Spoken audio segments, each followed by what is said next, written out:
आज हमारी चर्चा हो रही है केवल financial statement of the company. केवल हमारी चर्चा हो रही क्योंकि हमने पढ़ा शेयर, फिर डिबेंचर और आज पढ़ेंगे financial statement of the company. इसका मतलब हिंदी वर्ड में कहा जाए कंपनी के वित्तीय विवरण। अब इसमें मान लीजिए किसी चीज़ की भी, चाहे आप trading account PL balance sheet पढ़ते हैं, किसी भी सेक्टर का एक चीज़ जान लीजिए, किसी भी सेक्टर का फाइनेंशियल पोजीशन जानना बहुत जरूरी है। जैसे आप लोग, हर व्यक्ति अपना एक इमेज और रिपोर्टेशन को जानना मतलब ये समझता है कि इम्पोर्टेंट होता है, कोई भी बंदा हो।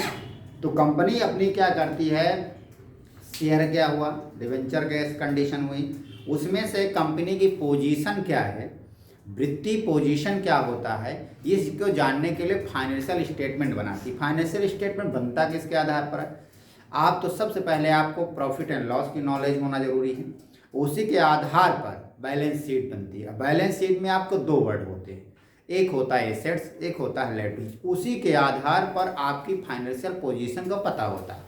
कभी कभी अक्सर पूछ लेता है कंपनी, इसमें कंपनी एक्ट माना जाता है, क्या माना जाता है, कंपनी एक्ट। आप लोग ध्यान रखिए 2013 पहले आपका यही नियम जो आपका पहले था 1956 बोला जाता था, 1956 बोला जाता था।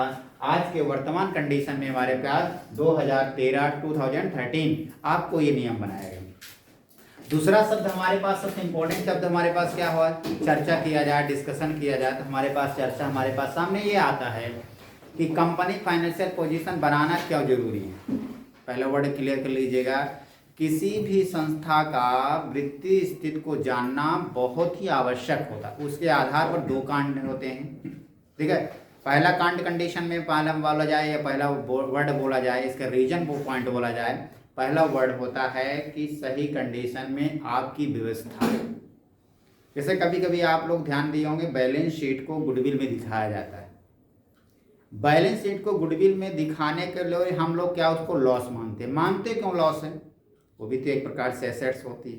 हम उसको जब हम पीएल मतलब होता है पार्टनर कैपिटल अकाउंट बनाते थे, याद होगा आप लोगों को, उसमें हम बैलेंस शीट को क्या करते, लॉस मानते थे। लॉस इसलिए मानते हैं कि बैलेंस शीट एक ऐसा मतलब होता है, बैलेंस शीट गुडविल एक ऐसी चीज होती है जो आपका सीक्रेट पार्ट होता है, आपकी धरोहर होती है। देखो आप लोग कुछ पर्स यूज करते होंगे, तो स्वाभाविक है कुछ पर्स में आप सीक्रेट पैसे रखते हैं, 100 200 400 रुपए सीक्रेट रखते हैं कि नहीं रखते? तो जब सीक्रेट रखते तो उसको कब आप निकालते हैं? जब आपकी पूरी मतलब होता पूरे पैसे खर्च हो जाते हैं, उसके बाद कोई चांसेस नहीं रहते जब हमारे पास पैसा, तब वो सीक्रेट पैसे निकालते हैं। जिसे हम लोग साहित्यिक अपनी लैंग्वेज में कहते हैं कोर्चा मतलब छुपा कर किसी चीज को रखना, ठीक है ना। जैसे सीक्रेट रिजर्व बना है, तो सीक्रेट रिजर्व का मतलब किसी को पता ना हो पर पैसे है। ये चीज आपका क्या होता है, ये सबसे बड़ी इंपॉर्टेंट चीज है। अब इसमें हमारे फाइनेंशियल पोजीशन में हमारे पास क्या होता है, आगे बैलेंस शीट को ज्ञान करना, इसी में कैश फ्लो स्टेटमेंट पढ़ेंगे, इनकम स्टेटमेंट पढ़ेंगे, सब कुछ आज में इसमें पढ़ेंगे। फाइनेंशियल को एक वर्ड में आंसर लीजिए, फाइनेंशियल का मतलब वित्तीय से, स्टेटमेंट मतलब विवरण से, और कंपनी का, ये कुल मिलाकर कहा जाए तो आपका ये चीज होता है। आप सबसे पहले स्ट्रक्चर में आप पढ़ेंगे तो आप प्रॉफिट एंड लॉस की नॉलेज आपको होना बहुत कंपलसरी है, लाभ हानि की। और लाभ हानि के ही आधार पर बैलेंस शीट बनाई जाती है। अब बैलेंस शीट दो भागों में बंटता है। आपका पहला भाग आता है लेफ्टीज का मतलब होता है दायित्व से, और एसेट्स और लायबिलिटीज आपको पता हो जाता है कि हमारे पास, जैसे मान लीजिए आपकी प्रॉपर्टी, जितनी भी रिस्पॉन्सिबिलिटी होगी उतनी आपकी एसेट्स होगी, एसेट्स ही रिस्पॉन्सिबिलिटी होता है। इसलिए हमेशा एसेट्स एंड लायबिलिटीज दोनों क्या होते हैं, इक्वल होते हैं, हमेशा बराबर होते हैं। कहने का मतलब जितना दायित्व है उतने आपकी एसेट्स है। जैसे मान लीजिए छोटा सा एग्जाम्पल, आपके पास 1 रुपए है तो आप 1 रुपए से ही खर्च करना पड़ेगा, अधिक पॉइंट आपको खर्च नहीं करेंगे आप, 1 रुपए से ज्यादा का खर्च नहीं, क्योंकि आपके पास है ही नहीं। आपको 1 रुपए में ही काम चलाना है। जैसे आपको पापा मम्मी सैलरी पाते हैं 15,000 20,000 50,000 लाख 1.5 लाख, जिसके जो मम्मी पापा सैलरी कमाते हैं या बिजनेस करते हैं, तो जितना पैसा रहता उसी में से वो अपना काम चलाना चाहते हैं, अदर में कोई मतलब उनसे नहीं रहता। ये सही पॉइंट है। तो आपका फाइनेंशियल पोजीशन ये कहती है। इससे हमारे पास उद्देश्य क्या है, उद्देश्य की अलग अलग कंडीशन निकलती है। इसके हमारे पास टारगेट आपको बताया है, किताब खोल लीजिए, आप लोग पढ़ते चलिए। पहला हमने हमारे पास दिया है, हमारे पास पोजीशन में आपका क्लियर करते हैं बिजनेस रिजल्ट। इसमें आप एग्जेक्टिव में से देख लीजिए बिजनेस रिजल्ट। बिजनेस रिजल्ट होता क्या है क्लियर करेंगे हम लोग। बिजनेस रिजल्ट का मतलब होता है व्यापार का परिणाम। देखो पहला चीज हमारे पास, पहला पॉइंट हमारे पास बिजनेस रिजल्ट आता है। क्या आता है? Business result. बिजनेस रिजल्ट इधर देखो, पहला हमारे पास बिजनेस जो होता है, बिजनेस रिजल्ट का मतलब होता है व्यापारिक परिणाम। ठीक है, जो आपका व्यापारी होते हैं परिणाम। व्यापारिक परिणाम क्या होता है समझिएगा। व्यापारिक परिणाम का मतलब होता है व्यापार आपका बढ़ रहा है या घट रहा है, इसकी जानकारी आपको बैलेंस शीट के आधार पर और लाभ के आधार पर ही पता कर पाएंगे, उसके अलावा कोई पता नहीं कर पाएंगे। अगला पॉइंट हमारे पास आता है, सेकंड नंबर हमारे पॉइंट आता है फाइनेंशियल पोजीशन, वित्तीय स्थिति। वित्तीय स्थिति का, फाइनेंशियल पोजीशन वित्तीय स्थिति का मतलब क्या होता है? फाइनेंशियल पोजीशन का मतलब होता है यदि अच्छा रिजल्ट आपका बिजनेस में है। छोटा सा एग्जांपल, जैसे आप लोग पढ़ते हैं, कॉमन वर्ड में ले लीजिए, आप लोग पढ़ते हैं, सभी लोग पढ़ाई करते हैं। अच्छा किस विद्यार्थी को अच्छा माना जाता है? जिसकी अच्छी टेस्ट सीरीज अच्छी हो, अच्छा रिजल्ट दे रहा हो। आप कहो या ना कहो, आप लोग ही अपने ग्रुप में कहते हो कि इसका रिजल्ट अच्छा है। ये कॉमन वर्ड में हमारे पास क्या होता है, ये डिस्कशन होता है। तो इससे हमारे फायदा क्या होता है कि ऑलरेडी आपको कहने की जरूरत नहीं, जब आपका बिजनेस अच्छा चल रहा है, आपका बिजनेस रन हो रहा है, तो स्वाभाविक आपकी पोजीशन क्या होगी, अच्छी होगी। Common word. फिर हमारे पास थर्ड पॉइंट हमारे पास आ जाता है सोर्स ऑफ द इंफॉर्मेशन। जो आपका सोर्स मतलब स्रोत से होता है, स्रोत मतलब आय से होता है। ठीक है, सोर्स का मतलब होता है आय। हमारे पास आमदनी क्या है, सोर्स हमारे इसके क्या। छोटा सा एग्जांपल ले लीजिएगा, सोर्स का मतलब होता है कमाने, पैसे कमाने के जरिए। सोर्स का मतलब होता है हमारे पास पैसे कमाने के क्या होते हैं, जरिए होते हैं। अब सबके अलग अलग जरिए होते हैं पैसे कमाने के। उसमें आपको ये भी वैल्यूएशन कहती है, ये भी मार्केटिंग कहती है कि हमारे पास ऐसा काम होना चाहिए। ये सोर्स ऑफ इनकम की कंडीशन मानी जाती है। दूसरा चीज हमारे पास सोर्स का मतलब, देखो सबके अलग अलग सोर्स रहते हैं, अलग अलग वैल्यूएशन रहते हैं, अलग अलग मार्केटिंग रहती है, पर सोर्स का मतलब होता है हमारे पैसे कहाँ से आते हैं। जैसे हम पढ़ाते हैं, हमारे ट्यूशन से पैसे आते हैं, ये हमारे सोर्स ऑफ इनकम है। मान लीजिए अदर इंस्टीट्यूट होती, other coaching centre, other teacher जो रखे हैं उससे फैकल्टी आती है। जो 10-12 टीचर कमाते वो भी कमाते, हम भी कमाते, वो भी हमारी सोर्स ऑफ इनकम है।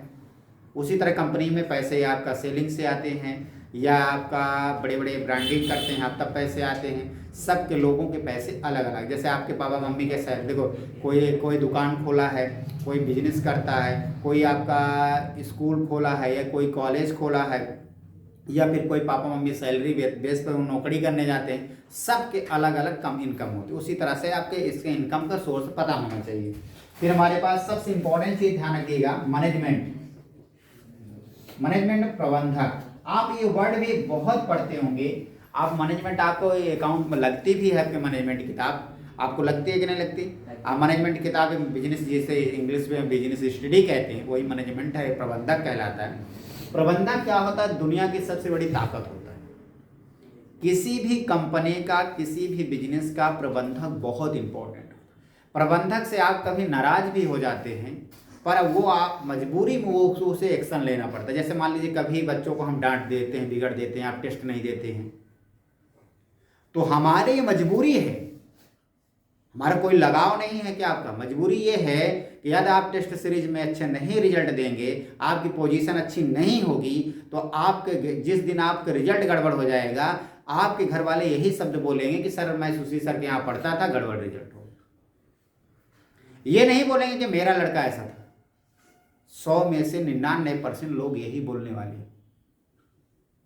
जब उनको आईना दिखा दोगे कि नहीं आपका लड़का ऐसा है, तो फिर यदि वो गड़बड़ भी हो जाएगा तो बोलेंगे सर बार बार इंटीग्रेशन कर रहे थे, बार बार बता रहे थे, पर इसके खुद सुधार नहीं, तो सर क्या कर रहे। ये पहला वर्ड होता है।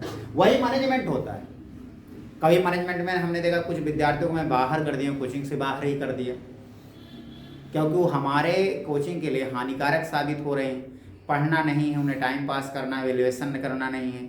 अब वो आकर क्या करेंगे, ना आए ऐसे विद्यार्थी को भी इम्पोर्टेंट होता है। ये हम लोगों का मैनेजमेंट होता है। कंपनी का मैनेजमेंट का प्रोडक्शन अच्छा दें। बट देखो, यदि आपका अच्छा रिजल्ट आएगा तो आपके जैसे लाखों बच्चे यहाँ पढ़ेंगे। यदि आपका रिजल्ट गंदा आएगा तो फिर आप कितना भी आप कहो पर सामने वाला पढ़ने या नहीं आएगा। यह सच्चाई है। इसलिए रिजल्ट इंपॉर्टेंट होता है, किसी चीज़ का रिजल्ट, चाहे आपका कंपनी का रिजल्ट हो, चाहे आपके वैल्यूएशन का रिजल्ट हो। अब यहीं बहुत सारे बच्चे ऐसे हैं कि जिनके परिवार को मैं बहुत सारे जितने घर में हैं सदस्य लगभग सबको पढ़ा चुका हूँ। बहुत सारे ऐसे लोग हैं। कुछ रिलेशन में आप लोगों को पढ़ाया, कुछ रिलेशन वाले जानते हैं, कुछ व्यक्तिगत आपके पापा मम्मी हमको जानते हैं, तब उन बात अलग अलग होती है, पर जरिया एक ही है कि अच्छा पढ़ाते हैं। इसलिए क्या हुआ, अब हमारे पास जरिया यही होता है कि अच्छा पढ़ाते हैं सर, इसलिए हम आते हैं। ये सबसे इंपॉर्टेंट होता है। दूसरा चीज हमारे पास होता है इंडेक्स नंबर। इधर देखो, इंडेक्स नंबर का मतलब होता है सूचना दर। इससे हमें क्या पता होता है, इधर मेन मीडियम मोड कंडीशन आप पढ़े होंगे। इंडेक्स नंबर का केवल ये है इंफॉर्मेशन देना का कि आपका सही दर, आपका सही तरीका, आपको पैसे, जैसे हमने आपको क्या पढ़ा है, इधर कंडीशन क्लियर करिएगा। हमने बिजनेस के बारे में जाना, हमारी बिजनेस तभी अच्छा है तो हमारे फाइनेंशियल पोजीशन अच्छी है। यदि फाइनेंशियल पोजीशन अच्छी है तो हमारे पास सोर्स ऑफ इनकम अच्छी होगी, तब भाई सोर्स पैसे आने का जरिया अच्छा होगा तभी ना हमारे पास सोर्स इनकम अच्छी होगी। अब हमारे पास ये मैनेजमेंट हमारा सबसे बेस्ट होना चाहिए। दुनिया की सबसे बड़ी ताकत होती है मैनेजमेंट। किसी घर में आपका 10 रुपये भी आता है तो आप तरीका से खर्च करेंगे तो वह 10 रुपये सबसे इंपॉर्टेंट होता है। यदि आप 10 रुपये से कम खर्चा करेंगे तो भी आपको माइनस होता है। ये आपका सोर्स ऑफ इनकम के कंडीशन में माना जाता है। मैनेजमेंट इसी के अंतर्गत है। फिर आप देख लीजिए, इसके इम्पोर्टेंट देख लीजिए। अब हमारे पास अगला टॉपिक हमारे पास आता है इम्पोर्टेंट टॉपिक। इम्पोर्टेंट में बहुत इंपॉर्टेंट चीज बताई है, समझिएगा। ये आपको अक्सर क्रिटिकल पार्ट्स बहुत इंपॉर्टेंट होते हैं। इससे क्या एग्जेक्टिव निकलते हैं अक्सर, क्लियर करिएगा। अब हमारे पास चर्चा किया जाए या डिस्कशन किया जाए तो हमारे पास जो वर्ड आते हैं, पहला हमारे वर्ड मानते को पहला है मैनेजमेंट। अभी हम बात कर रहे थे इंपॉर्टेंट में, ये इंपॉर्टेंट की बात हो रही है फाइनेंशियल से इंपॉर्टेंट पर। अब इंपॉर्टेंट में हमारे पास सबसे पहला मैनेजमेंट। मैनेजमेंट मतलब होता है प्रबंधन, क्लियर करिएगा थोड़ा सा। दूसरा वर्ड हमारे पास इसी के अंतर्गत आ जाता है हमारे पास शेयर होल्डर। शेयर होल्डर मतलब अंशधारी। फिर आता है क्रेडिटर, क्रेडिटर मतलब लेनदार। फिर अगला हमारे पास इंपॉर्टेंट में आ जाता है लेबर। लेबर मतलब होता है मजदूर जिसे कहते हैं। अब हमारे पास सबसे अगला पॉइंट होता है सोशल रिस्पॉन्सिबिलिटी, जिसे हम कहते हैं समाज, सोसाइटी उसी को कहते हैं। अब हमारे पास नेशनल, अब इसमें बहुत सारी चीजें हैं। अब आगे हमारे पास सबसे इंपॉर्टेंट चीज क्लियर करिएगा, जो आपके वर्ड हमारे पास दिए होते हैं या सही तरीके से हमारी वैल्यूएशन होती है तो इधर पहले वर्ड आता है मैनेजमेंट। अभी हम चर्चा बार अभी इसी शब्द के पहले हमारे पास इसके एग्जेक्टिव में बात कर रहे थे, उद्देश्य के बारे में, मतलब होता है उद्देश्य प्रिंसिपल पर बारे में बात कर रहे थे। देखो इधर तो हमारे पास क्या होता है मैनेजमेंट, दुनिया के कंपनी सेक्टर से लेकर आपके सामाजिक रिपोर्टेशन तक सब कुछ आपका मैनेजमेंट। किसी भी आप होटल में आप जानते हैं, छोटा सा एग्जाम्पल लीजिए, बहुत ही हर चीज व्यवस्थित रखी होती तो आपको अच्छा लगता है, पर आप स्वयं कोई चीज क्या होता है गड़बड़ करते रहते। व्यवस्था बनाकर रखने के लिए पावरफुल होती है। कभी आप घर में देखोगे मैनेजमेंट इतनी बड़ी पावर होती है कि मैनेजमेंट वो ताकत है किसी भी समाज को, किसी भी कंपनी सेक्टर को आसमान छुलाने वाली चीजें मैनेजमेंट। आपके घर में अच्छे बच्चे सब निकल गए हैं, केवल पापा मम्मी के मैनेजमेंट देने। यदि आपके घर में कोई मतलब अच्छा बच्चा नहीं निकला, वो माइनस पॉइंट है कि मम्मी पापा ने केयर सही नहीं किया, केवल माइनस वही है। चाहे आपको डांट के बिगड़ा जाए, मार के बिगड़ा जाए, चाहे जैसे आपको व्यवस्था, क्योंकि आपकी समझदारी यहां तक नहीं है कि आप अच्छा काम कर लो। ये हमारी मैनेजमेंट होती है। मैनेजमेंट किसी भी कंपनी का दुनिया की सबसे बड़ी ताकत होती है और मैनेजमेंट ऐसे आधार पर। दूसरा आता है share holder. Share holder important में क्या है, शेयर होल्डर का मतलब क्या होता है? शेयर होल्डर का तात्पर्य ये होता है कि मतलब होता है कंपनी के एक ऑनर होता है शेयर होल्डर, कंपनी को बढ़ाने वाला, कंपनी को वोटिंग सिस्टम करने वाला, कंपनी को विचार रखने वाला, सब कुछ शेयर होल्डर हो। जैसे मान लीजिए कभी कभी क्या होता है, जैसे मान लीजिए बच्चों से ही पूछा जाता है कि ये चीज़ अच्छी है कि नहीं है, ये आपका शेयर होल्डर का काम है। प्रोडक्शन अच्छा है या नहीं है, जितने लोग हैं तो कोई में कोई उसे बताए कि प्रोडक्शन सही नहीं है। जैसे मान लीजिए छोटा सा एग्जांपल ले लें, मान लीजिए समोसे वाले के लिए, यदि आप समोसा खाने जाते हैं तो आप लोग क्या कहते हैं, भैया समोसा बहुत अच्छा था, खराब रहता तो क्या बोलते, समोसा गड़बड़ है।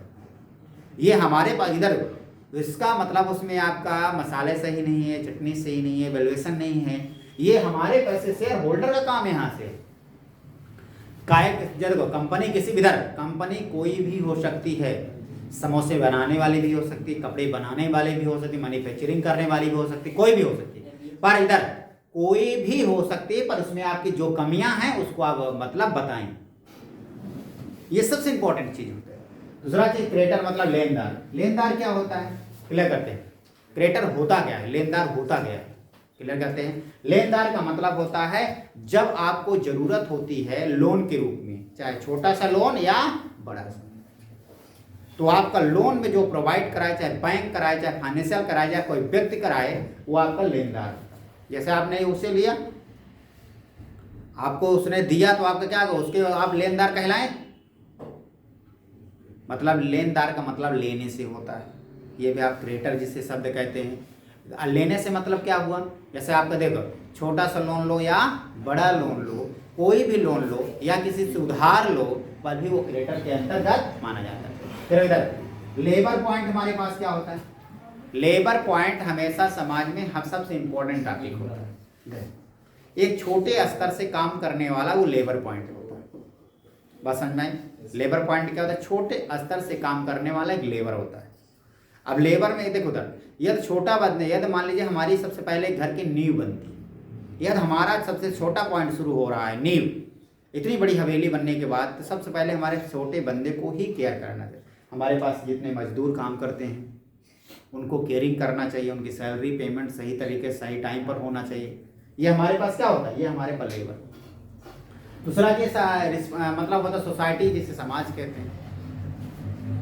सोसाइटी क्या करती है, इधर देखो जितनी भी कंपनियां चलती हैं, केयर करिएगा, जितनी भी कंपनियां काम करती हैं तो उसमें आपको क्या होता है, उसमें 10% सब कंपनियों में ये लिखा रहता है कि आपका 2%, 3%, 4%, कुछ परसेंट डिसाइड रहता है कि आप समाज के लिए काम करिए।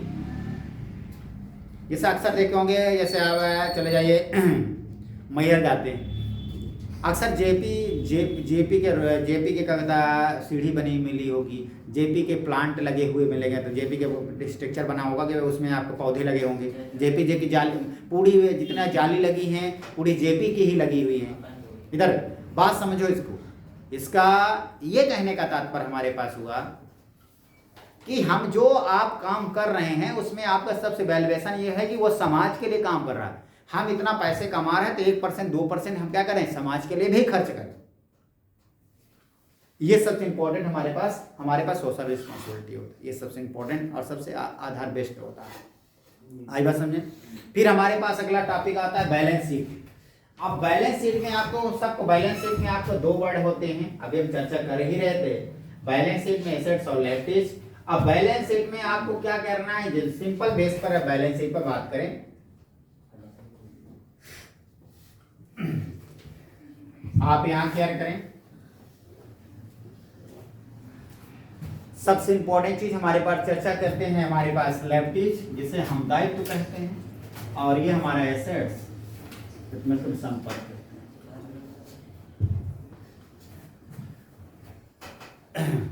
बोलो ना, यहाँ ध्यान दो, पढ़ाई पर ध्यान दो, हम क्या बता रहे हैं उस पर डिस्कशन मत करो। हमारे पास लायबिलिटीज और हमारे पास एसेट्स। लायबिलिटीज एसेट्स में हम बहुत सारे वर्ड होते हैं। जैसे आपका छोटा सा एग्जांपल, छोटा सा बात करते हैं। जैसे आपका पहला वर्ड होता है कैपिटल। कैपिटल मतलब पूंजी होती है। जब किसी भी व्यापार को रन करने के लिए हमें कैपिटल लगानी पड़ती है। जब हम किसी चीज में पैसे लगाते हैं तो हमारी एक रिस्पॉन्सिबिलिटी जाती है। आप जान लीजिए फ्री की चीज आप में केयर नहीं करते, जहां वहीं आपका पैसा लग जाता है आप हमेशा उस चीज को केयर करते हैं। चाहे आप कपड़े ले लीजिए, चाहे बिजनेस स्टार्ट कर लीजिए, मान लीजिए आप किसी का व्यापार बनाया हुआ मिल गया बैठे को, तो आपको इसकी अहमियत नहीं रहेगी। क्यों नहीं रहेगी? क्योंकि आपने पैसे नहीं लगाए। जब आपका स्वयं का पैसा जिस दिन लगने लगेगा, केयर करोगे। क्या केयर करोगे? ये अच्छी चीज दुकान चले, अच्छी शॉप चले, कंडीशन। तो ये बिजनेस में भी यही होता है। पैसा देख बहुत अहम रोल है। बिजनेस को रन करने की सबसे बड़ी ताकत होती है कैपिटल। कैपिटल के बाद हमारे पास आता है लोन। लोन मतलब होता है ऋण से। अब हमारे पास लोन क्या होता है? हमें जरूरत चाहे, देखो लोन 2-3 प्रकार के होते हैं, long time loan, short time loan, लंबे समय के लिए लोन, जैसे हम डिवेंचर वर्ड भी देते हैं। ठीक है, डिवेंचर हमारे पास इसी में आता है। शेयर होल्डर भी इसी के अंतर्गत आता है। ठीक है, इसी में आपका रिजर्व आता है, जनरल रिजर्व भी इसी के अंदर आता है। इसी में हमारे पास क्रेडिटर जो अभी पढ़ा रहे थे, क्रेडिटर भी इसी के अंतर्गत आता है, लेनदार जिसे कहते हैं।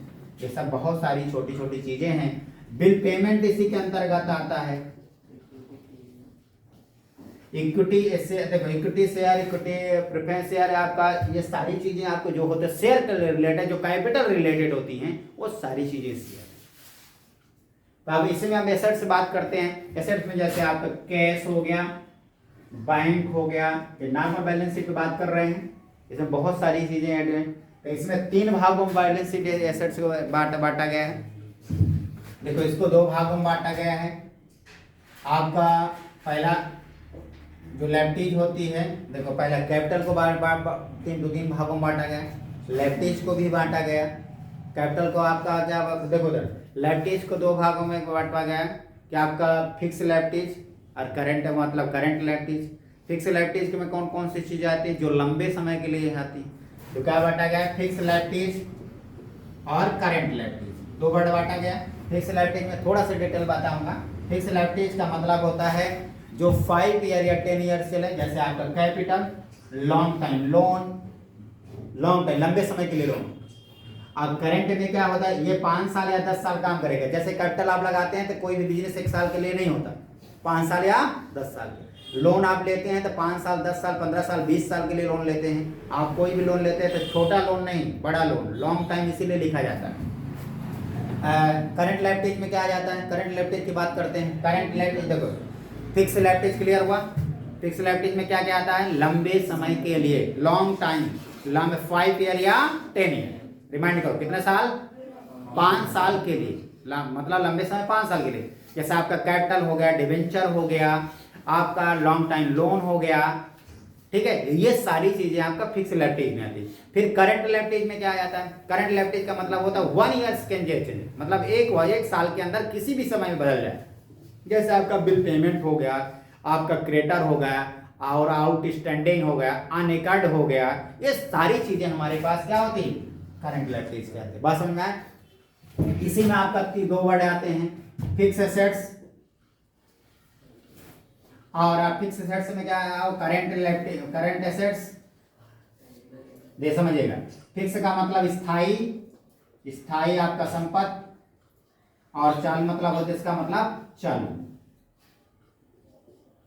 अब चालू संपत्ति, ठीक है, आप क्लियर कीजिए। अब आपका जैसे हम 2 भागों में बांट दिए फिक्स एसेट। फिक्स एसेट्स में का मतलब होता है 5 ईयर या 10 ईयर, लॉन्ग टाइम, लंबे समय के लिए जो चले। इधर देखो 5 ईयर या 10 ईयर का मतलब कौन कौन सी चीज होती है? इधर जैसे आपका machinery, building, plant, furniture, fan, goodwill, ये बहुत सारी चीजें हैं जो फिक्स एसेट्स के अंतर्गत आती है। 1 ईयर देखो, 5 साल या 10 साल, ये 1 ईयर चेंजेस, 1 साल के अंदर किसी भी समय क्या करती है? बदल जाती है। इसमें जैसे आपका कैश, बैंक, स्टॉक, डेप्टर, आपका डेप्टर के बाद आ जाता है प्रीपेड, एक्सपेंसेस, कार्ड,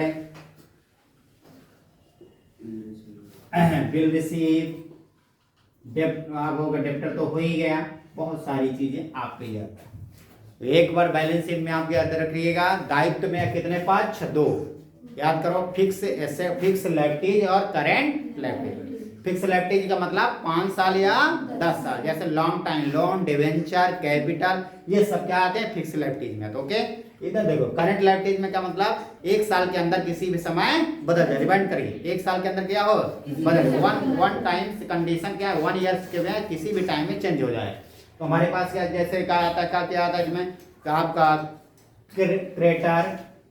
क्रेडिटर इसी में आ जाता है, इसी में बिल पेमेंट आ जाता है, इसी में आउटस्टैंडिंग आ जाता है, अनकट इसी में आ जाता है, जो छोटे छोटे 1 साल के अंदर बदल जाते हैं। ठीक है, अब हम एसेट्स की बात करें 200 भागों में, fix assets and current assets. कितने भागों में, fix assets and current assets. Fix assets में क्या क्या आता है, जो लॉन्ग टाइम, जैसे आपके पास जो घर में आपका दिखता है प्रॉपर्टी लगभग फिक्स एसेट्स के अंतर्गत, जैसे टेबल, कुर्सी, फैन, टीवी, कूलर, पंखा, आरओ, ऐसे नाम ले लो। यहाँ नाम ले लो बिजनेस सेक्टर में वाले machinery for building, plant, furniture, fan, आप गुडविल, इन्वेस्टमेंट, सारी चीजें ऐसी भी आ जाती हैं। कैश, करंट एसेट्स में 1 साल के अंदर जैसे cash, bank, stock, debtor, bill receive, आपका इसी में प्रीपेड, एकड़, ये सारी चीजें क्या होती है इसके अंतर्गत बन जाती है। बन जाएगा, कोई दिक्कत नहीं किसी को, आगे समझ में। ये चैप्टर में बस इतना इंपॉर्टेंट टॉपिक था, उसके बाद अदर टॉपिक जो भी हो तो बात करेंगे, जो भी समझ